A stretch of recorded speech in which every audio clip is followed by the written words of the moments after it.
Hey, deserving listeners, Love is Blind Season 3 interviews. Let's watch. Do you get to request who you want to go into the pod with, or you just get set up? So the way it starts is you date everyone, all 15 girls day one for like 7 minutes. Then they plug all that into their algorithm where it's like, okay, you rank everyone after the first day, who's your top 15. And then all the girls do the same thing. And it goes into a system that matches you with the top, if you're their top and da-da-da, you know what I mean? Like, that's interesting. Okay, by the way, this is the YouTube channel Talk R. You can check them out there and interviewing Cole.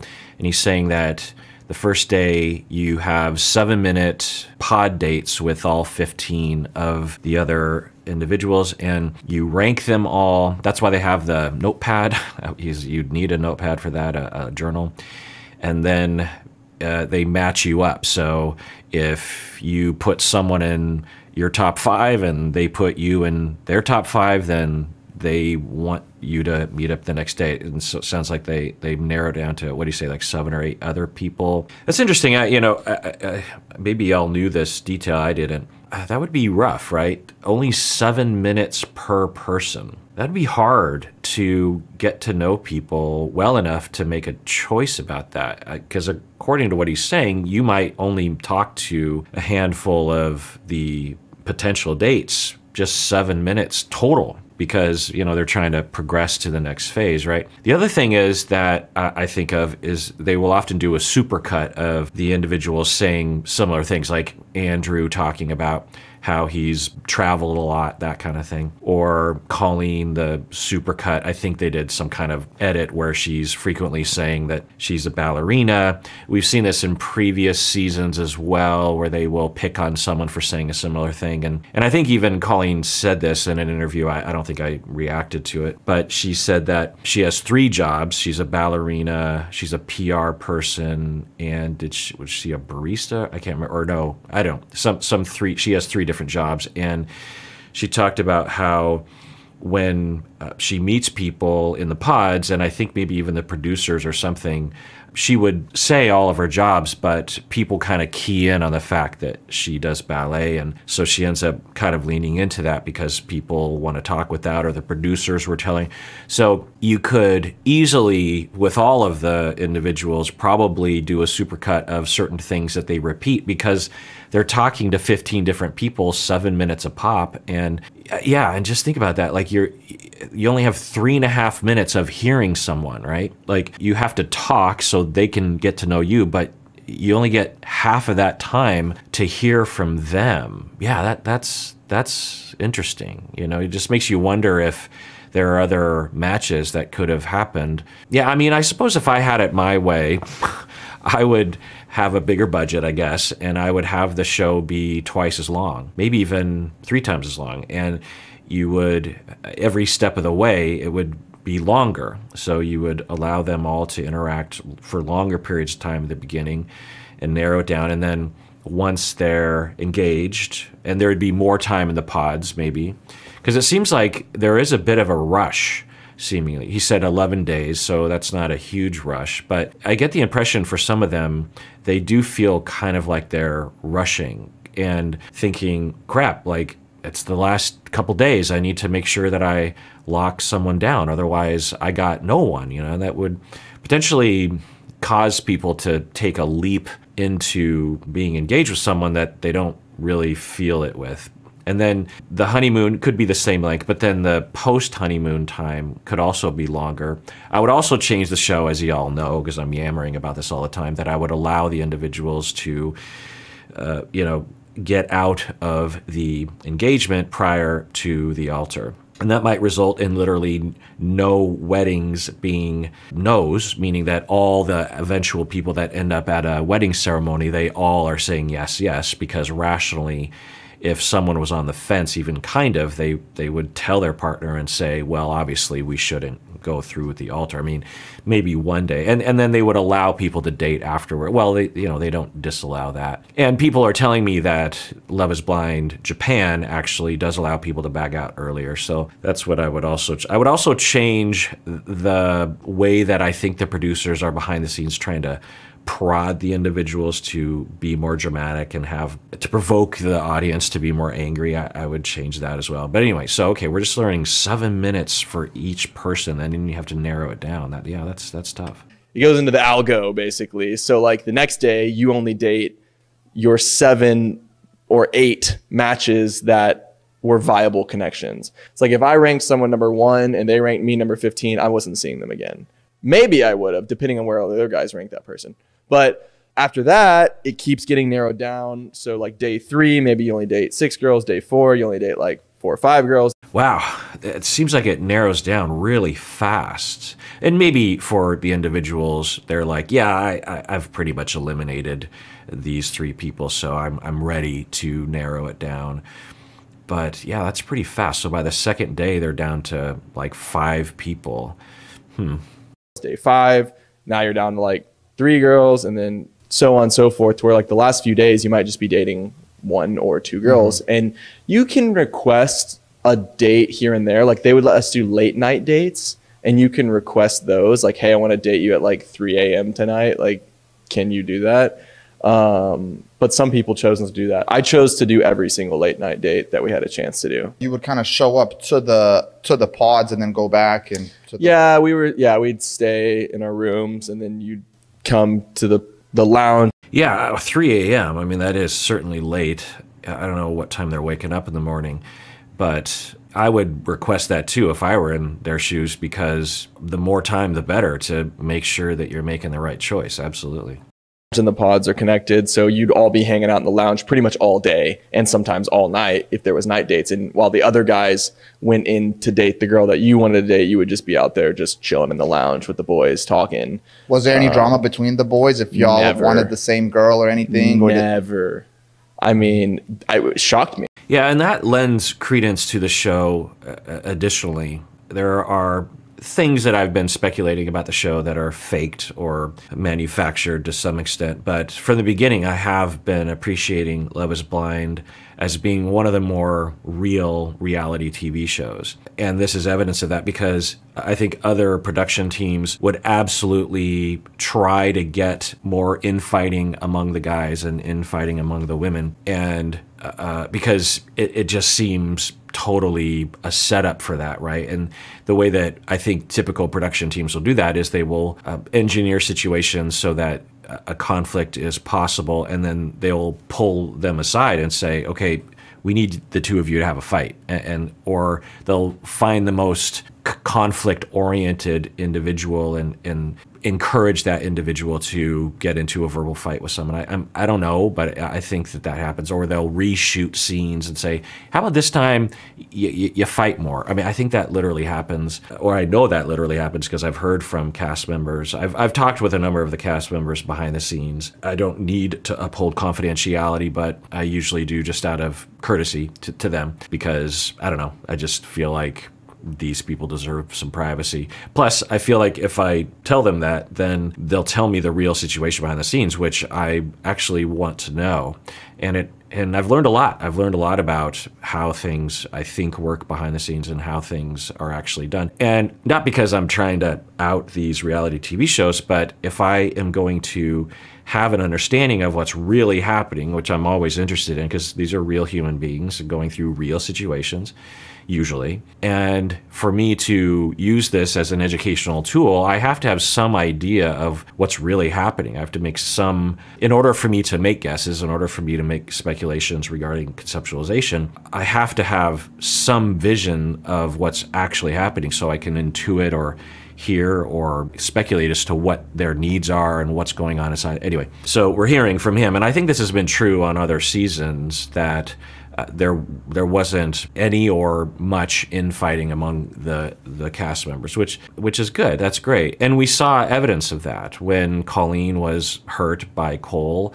She was being hugged by her friends, and when Cole was upset about, well, we saw it at the wedding, his friends were telling him, were being very supportive and healthy, meaning that they were listening to him and not giving him advice and not telling him not to cry and not telling him, you know, there's plenty of fish in the sea, because that's not usually what people want to hear in those situations. So yeah, it's good to hear, and it would be tempting, right? Because that's interesting. He's saying that when someone is dating someone that you're in, so as it gets narrowed down, right, and you start really zeroing in on someone, it sounds like you know when one of your pals is dating the person that you potentially are totally head over heels in love with, someone that you really, really want to marry one day, right? And we did see some conflict between Amber and Jessica, right? That's the one example we can really point to,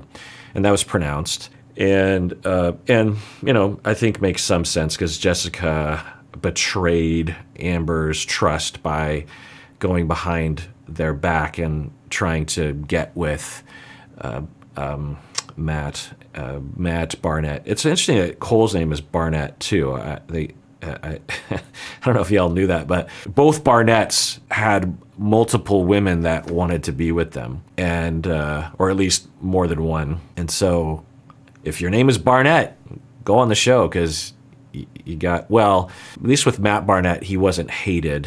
Cole Barnett incurred a lot of hate. Anyway, point is there would be a huge temptation, right? Because one of the, and maybe it's a guy that you haven't really bonded with, and he's in the pods for, you're looking at the clock like they've been in there for an hour and a half. And I mean, at the very least, it would challenge your jealousy, because I think the other person, the person you're in love with, could call off the pod date, right? They could be like, yeah, okay, I think that's enough, and adjourn. I don't think they're forced to have a long date. So at the very least, you're knowledgeable that your partner, the person you're in love with, is entertaining another person for a time. And yeah, it seems like that would be kind of rough. They don't usually go into that, but you got to figure that happens, you know. The other part of this that I wonder about are because most of the people that go through this experiment, they actually don't end up on the show. So there's just got to be like a wide variety of experiences. Someone should make a show, or someone should interview the people that didn't end up as cast members. Colleen was really into another person. Cole was also into another person that they didn't show. What's their story? I don't know. It sounds like an interesting thing. What would you call it? Like the rejects? Pod rejects? I don't know. I mean, they're not rejects, but you know what I'm saying. It's sad to me that most men who just want to be themselves today, if you're with someone who is insecure, it makes them feel like you're walking on them.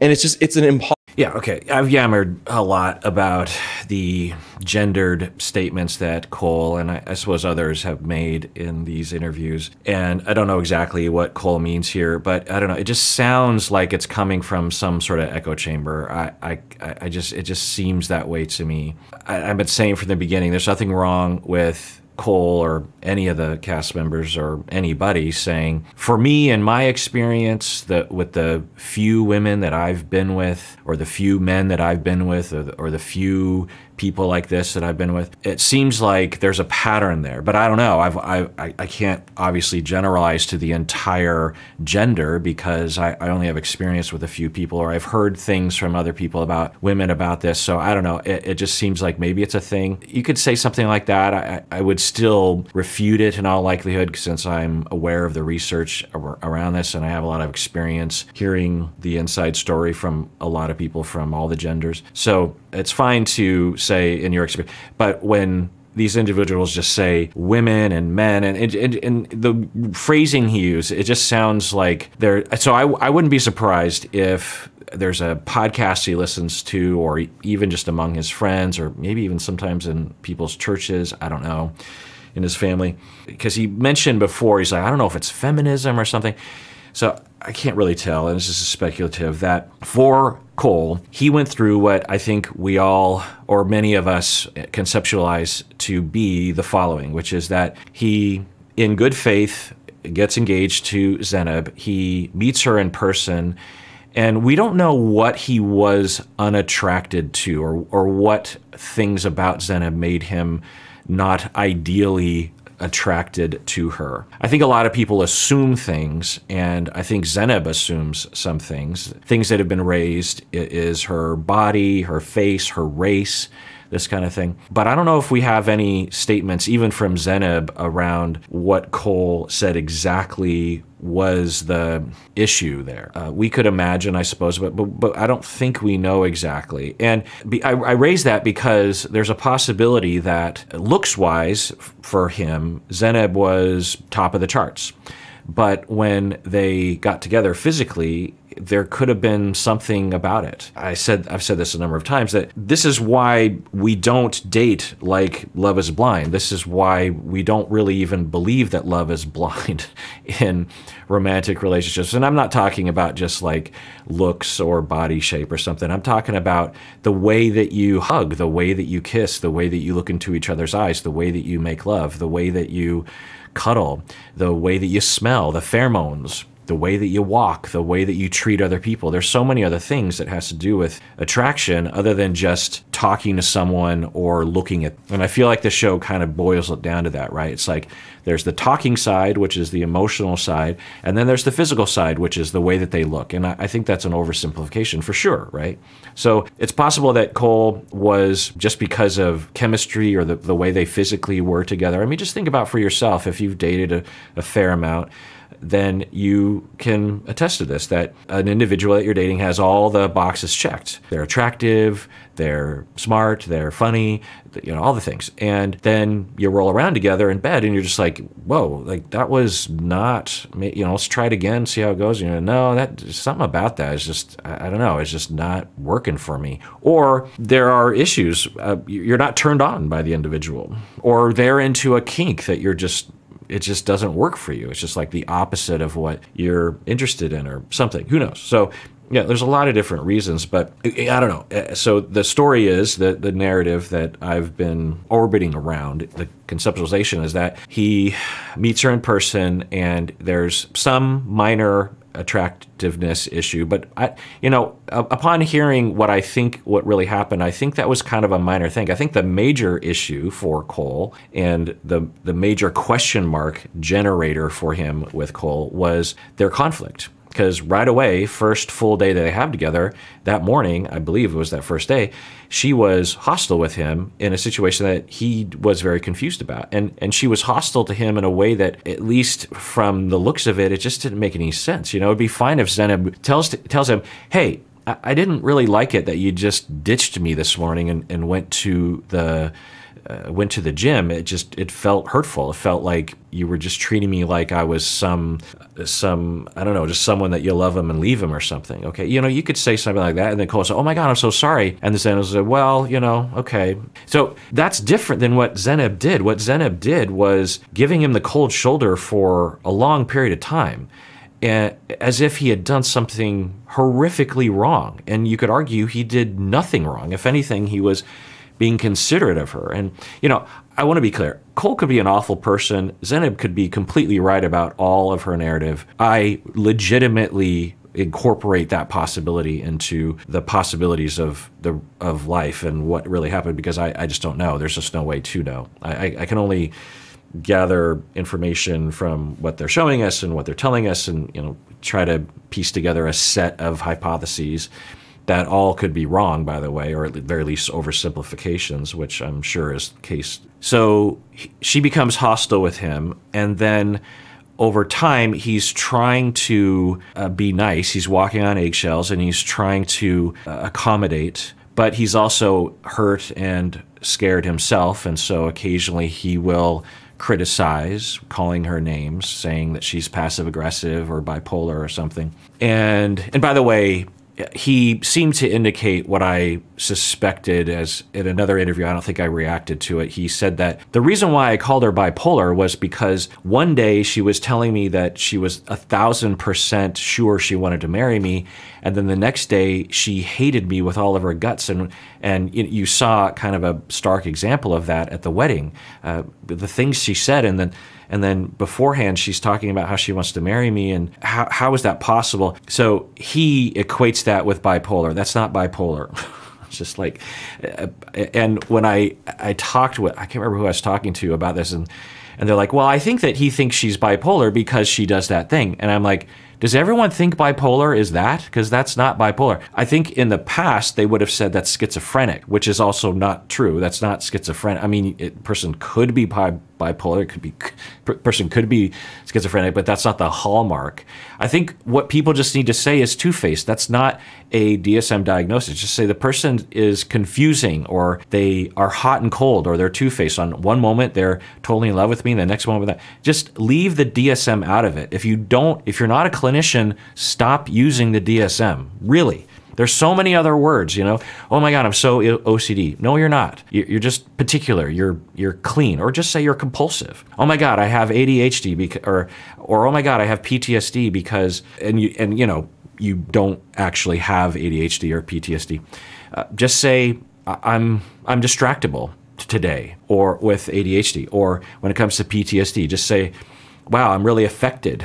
Or traumatized. Just say, I'm traumatized. I have a trauma syndrome from it or something. Just, you know, just leave the DSM out of it. If you're not a clinician, stop it.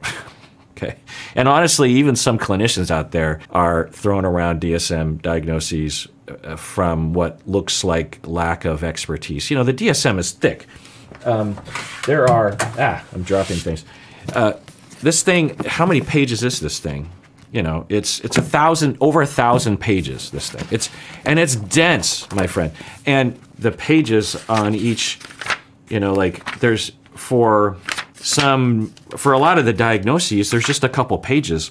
You read this, it's not sufficient to understand the diagnosis, especially things like bipolar. Anyway, so could we agree or relate or think it's valid that he would say she was two-faced? Sure. That one moment she was like this and the next moment she was like that. Yeah, we saw that on camera, seemingly. She would be blasting him at the altar. All you need is she'd just be basically accusing him of being a horrific psychopathic abuser. And then in the next breath, she would say, I love you, and I don't think you're a bad guy. She did this at the reunion too. You know, she was saying the same things, and she's like, she was asked if you could go back in time, would you do it again? She's like, yeah, I'd do it again. You're like, what? No one who goes through abuse would do it again.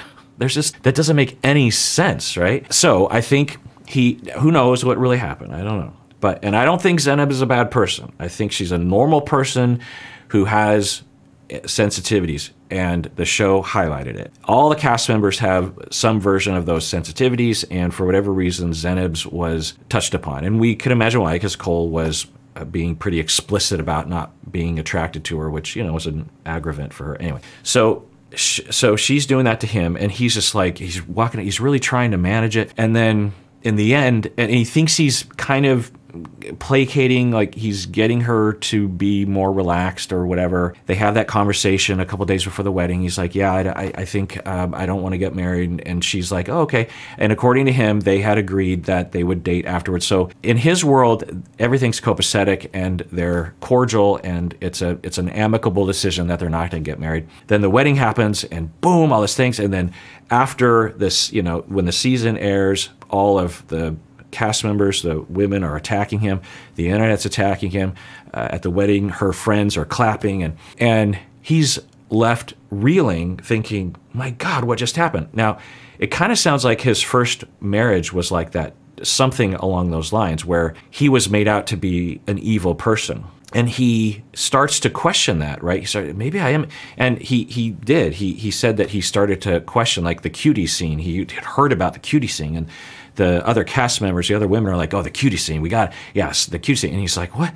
I don't even really remember what happened. You know, maybe I did do something horrible. And he's like, you know what, just show it, because I want to know what happened. They show it, and him and the majority of the crowd concluded that there was really, I mean, you could say that he was naive or ignorant or inconsiderate, but not nearly as bad as what Zeneb was accusing him of being, right? And then he starts to, what's going on here?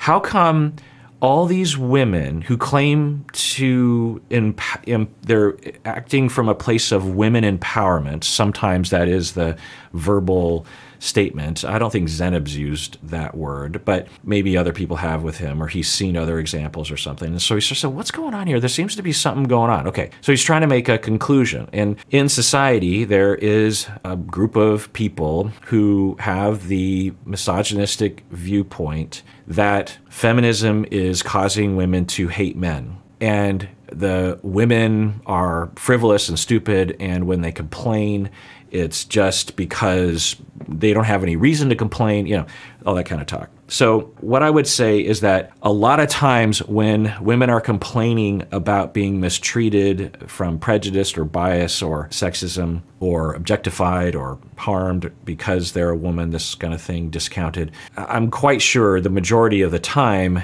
it's valid. And the fact that the woman is speaking up indicates that there were probably 99 other times it happened that she didn't speak up, and now it's just too much and she's finally speaking up. So I'm guessing, and this is anecdotal, it's hard to study this scientifically, but anecdotally I would say that the vast, vast majority of the time it is valid. You know, the women that I talk to who experience sexism on a daily basis, 99.9% of the time, they don't say anything. And I'm the one saying, you know, you could say something if you want to.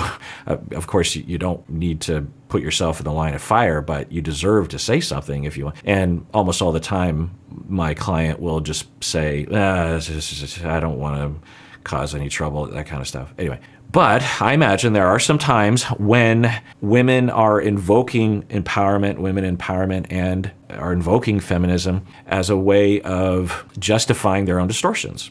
You know, people can be distorted regardless of gender, right? And if you feel put upon, you know, you just imagine for Zenob that she feels as though, who knows, but it seems as though because of her relational traumas, of which I don't know of, I know that her parents died, and that could result in abandonment traumas. But I would suspect that if it is true that she has schemas related to abandonment and betrayal, that it predated the death of her parents, and because usually it goes way back to the beginning of a person's life, and it was exacerbated by the death of parents. Who knows? I mean, I really just have no idea. I don't even know if she has those schemas. But if she does, then she feels very put upon because she's transferring and displacing a lot onto him, and meaning that someone was actively betraying her and abandoning her and treating her poorly. And when she was young, and again, this is just speculative, she's being very accommodating and trying to get them to love her, and it wasn't working. And then eventually she starts to build up these walls of just resentment and anger. And then Cole comes along, and he seems to look like that. And so she goes after him and says, I can't believe you. But really what she wants to do is go after her childhood relationships. And Cole is just being displaced upon. People will call this projection, but technically speaking, it's not projection. It's displacement or transference. Displacement is probably the most general term for it. And because projection is if Zenob were to project part of herself that she hates about herself. So again, just going with this total speculation, if she thinks that she's an abandonable person, she might project that onto other people and see them as being abandonable, and then abandon them, and that could have been happening as well. You can have displacement and projective identification happening at the same time. Anyway, listen to my episodes on projective identification. It's a very powerful concept in psychoanalysis that I use all the time. And anyway, so they have that experience, and then he walks away, and he's trying to make sense of it, right? After the wedding, he's just like, what's going on there? And then he starts talking with other men, and he goes online or something, and there's this echo chamber, or this philosophy that women empowerment and feminism is leading to women being irrational and unfair to men, and they get away with it because if you as a man criticize the woman, you're just being a misogynist. Now, can that happen? Yeah, absolutely. That absolutely could happen. But like I said, the majority of the time when sexism is being brought up, I don't know about the internet. I mean, the internet, God knows. But in person anyway, when I am in real life outside of the internet, you know, there's a touch grass. And when feminist issues are being brought up and discussed, it's almost always valid, at least mostly. Anyway, so I think that's what we're hearing. That's a long way of saying. I think that he is saying, he's concluding that women, like get away with being unfair to men because they just have this free pass because society has said that whenever there's a fight between a man and a woman, the woman's always right because of historical sexism. I think that's what he's saying. Let's rewind. Most men who just want to be themselves today, if you're with someone who is insecure, it makes them feel like you're walking on them. And it's an impossible scenario because. Oh, right. And so I think at the core of what he's saying is that because women have been indoctrinated into a way of thinking that's false, according to him, when there are issues, the woman will go towards a perspective that they're being massively harmed and mistreated. Can that happen? Absolutely. Was that happening with Zenab? I don't know. There's not anything to go off of regarding that. If it is true that she was distorting, I would just equate it to normal, regardless of gender, relational traumas when one is growing up, because that's usually the case. Might culture have exacerbated things? Yeah, it's possible. Yeah, I don't know. What do you think? All right, well, that does it for that episode. Everyone out there, please take care of yourself because you deserve it. You really, really do.